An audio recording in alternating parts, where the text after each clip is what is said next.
reach back. All right, so this year we talked about how Jesus is bigger, better, stronger, much more capable of handling your life than you are, and thus we need to get rid of the worry and put our lives in His hands, which was last month's series of lessons that we had on I will surrender all. I'll surrender all. I'm going to take my money and I'm going to put it in God's hands. I'm going to put my children in God's hands. I'm going to put all these things, my habits, my desires, I'm going to put them in God's hands and let Him handle those things because we know He can handle them better than we can. This month, what I want you to do is I want you to recognize that there's a constant competition in your head between your fearful thoughts and your faithful thoughts. But that faith will fix your fears. Faith will fix your fears. So, Carolyn, am I attempting to try to find an idea that is not sports and that works for you? When I think of Carolyn, I think of two things. I think of three things. I think of dogs, frogs, and plants. And frogs would lead to fear, so we can't do frogs. And dogs bring stress into our lives, so we can't talk dogs. But we can talk plants. And so this is, a planting pot, right? But for this next month, this is not a planting pot. This is your thought pot. Because preachers, we got to come up with, stuff. And so if the clip art graphic wasn't cheesy enough, I topped it with your thought pot. But I want you to think about your brain is your thought pot. Now this has nothing to do with what is legal or illegal cannabis usage. This is a whole different type of pot. But I just want you to recognize the fact that every day in your thought pot is a limited number of thoughts. You have a set number of thoughts that you have in your head, and I have a set number of thoughts that I have in my head. From the time I wake up to the time I go to bed and all throughout the night, the dreams and all these things, your brain is active and you're thinking thoughts. Now, here's what I want you to ask yourself. How much of your thoughts fall into the faith category and how many of them fall into the fear category? If this thought pot were to represent one day of your life, how much of it is full of fearful things and how much of it is full of faithful things? You make sense now, right? Because they're constantly in competition. And when we act in fearful ways, we're often going to act in sinful ways. And when we act in faithful ways, we're going to often act in righteous ways. And so if you take this thought pot illustration one step further, out of this pot will come a plant. And check this out, stay with me. See, we don't get to see each other's thoughts, but we do see the plant that is produced from those thoughts, don't we? We do see the actions that come up out of the plant. And so what's growing up out of this plant is the product of the faith or the fear. And so some of you, this is where your life is right now. For some of us, even though I've been preaching on this and preaching on this, you're still predominantly fear-based. If we were to, add up all of the dirt in your pot, all the soil in your pot, much of it would be fear-based. And over here in the little corner is a little bit of faith. You got a little bit of faith. Where we're working towards is for it to start to look like this. A whole lot of faith, and there's still a little bit of fear there, right? That's what we're working towards, okay? So open your Bibles to the Old Testament. All 4 lessons this month are going to come from the same book of the Bible, the book of Daniel. And we're going to look at 4 situations that Daniel faced and how faith fixed the fear, or how faith overcome the fear. And we're going to take from these things stuff that we can apply directly to our lives so that we can have faith fix our fears. This first one is taken from chapter 1. For any of you that are not familiar with the overall biblical setting, because of the sin that was in Israel, both in the northern kingdom and the southern kingdom, but here we're going to focus on the fact that once the kingdom was conquered, they were carried away off into Babylon. And the Babylonians were going to take the very best of them, as this passage will indicate, and try to make them good Babylonians. And so we see here, beginning in verse 3, it says, "Then the king ordered Ashpenaz, the chief of his court officials, to bring in some of the Israelites." Well, which ones? "From the royal family and the nobility, young men without any physical defect, handsome, showing aptitude for every kind of learning, well-informed, quick to understand, and qualified to serve in the king's palace." So as somebody who hires, these are the type of people you want to hire, right? Now watch. "He was to teach them the language and literature of the Babylonians." These folks were to be brought in and indoctrinated with Babylonian culture. Now watch this. "The king assigned them a daily amount of food and wine from the king's table." This is the setup for the entire lesson. "They were to be trained for 3 years, and after that they were to enter the king's service." So we're going to take these, Israelite boys, and we're going to bring them in, and we're going to train them for 3 years in good Babylonian culture. We're going to make them good Babylonians, and then we're going to let them work for the king. But a part of this was they were going to eat the king's food. They were going to eat the king's food. Well, watch what happens. "But Daniel resolved not to defile himself with the royal food and wine, and he asked the chief official for permission not to defile himself in this way."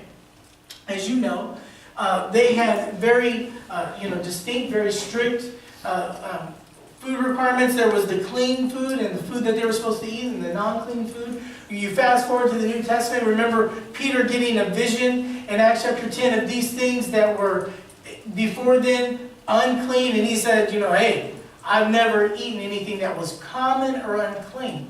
Well, some of that food that was being served to them was unclean food. It was the king's food that they as Israelites were not supposed to eat, and Daniel resolved not to defile himself. He resolved not to defile himself.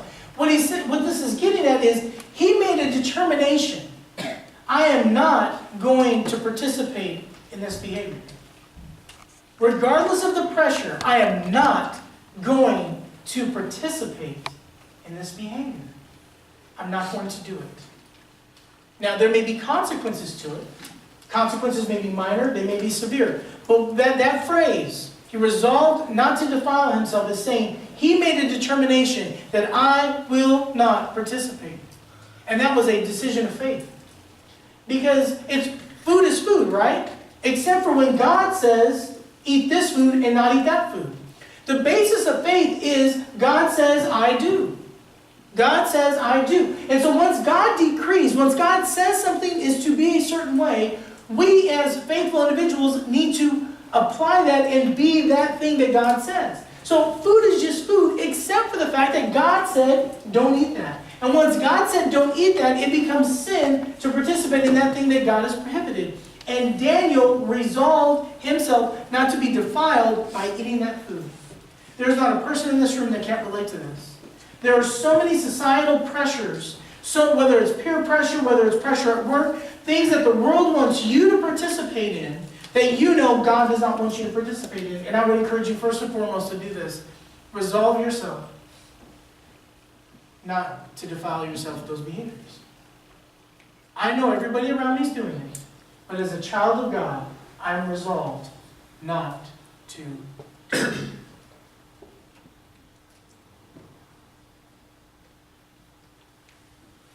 Not to do it.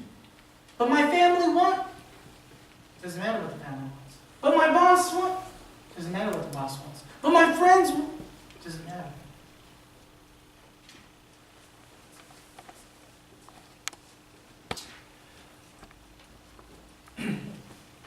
This, I could teach this lesson without this passage, but it's so important for many reasons. I'm going to make sure that we spend some time with this. Look at 9 and 10. And if you don't already have your Bibles open, please do. And by the way, the change that Paul's referring to was at my request on the last song. But really what I want is for him to sing both songs, not to replace. And it'll make sense when we get those songs. Okay, so we're going to have 2 songs after the lesson. Ooh, watch out. Don't fire me until afterwards. Watch this. Now God had caused this official who was organizing the slaves and preparing them for service in the kingdom. Now God had caused the official to show favor and sympathy to Daniel. But the official told Daniel, I am afraid of my lord the king who has assigned your food and drink. Why should he see you looking worse than the other young men your age? The king would then have my head because of you. So, first thing is first. Do you see what God... Okay, so watch. We talked about this in Bible class. There are times in life where it feels like bad is winning. Evil is winning, okay? Well, if you've just been conquered by the Babylonians, it'll feel like bad is winning. We're supposed to be God's people, and now we're slaves in Babylon. Except for, watch this. God had caused the official to show favor and sympathy to Daniel. Was God no longer involved in this? God is completely involved in this. God knows who his righteous people are, and God will always be intimately involved in the life of his righteous ones. He just will. He's always there. But it looks like I'm losing. I'm a slave in Babylon. Doesn't matter. I'm still working it out for you. So the official was, persuaded by this. Oh, wow. Daniel's not going to defile himself. Okay, all right, well, except for, he had two problems. I'm afraid of my lord the king, right? He's concerned about himself, and he's concerned about, as it says here, why should he see you looking worse? That I'm supposed to be getting you guys ready to serve in the king, and you guys are going to get, you guys are going to look pathetic and unhealthy and all this stuff, and I'm going to have my head cut off for it. That's what he's concerned about.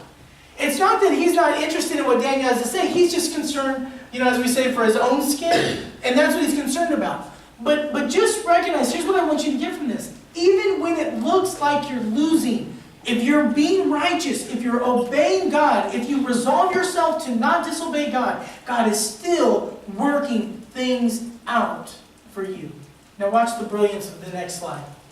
Please test your servants 10 days. Give us nothing but vegetables to eat and water to drink. Then compare our appearance with that of the young men who eat the royal food, and treat your servants in accordance with what you see. So he agreed to this and tested them for 10 days. See, here's the brilliance of Daniel in this moment. He says, all right, I understand what your fears are. Check it out. Let's do a little pilot project. Let's test this. We'll eat what is righteous and good for us to eat. You feed everybody else the stuff that you would normally feed them. And after 10 days, we'll see who's better off.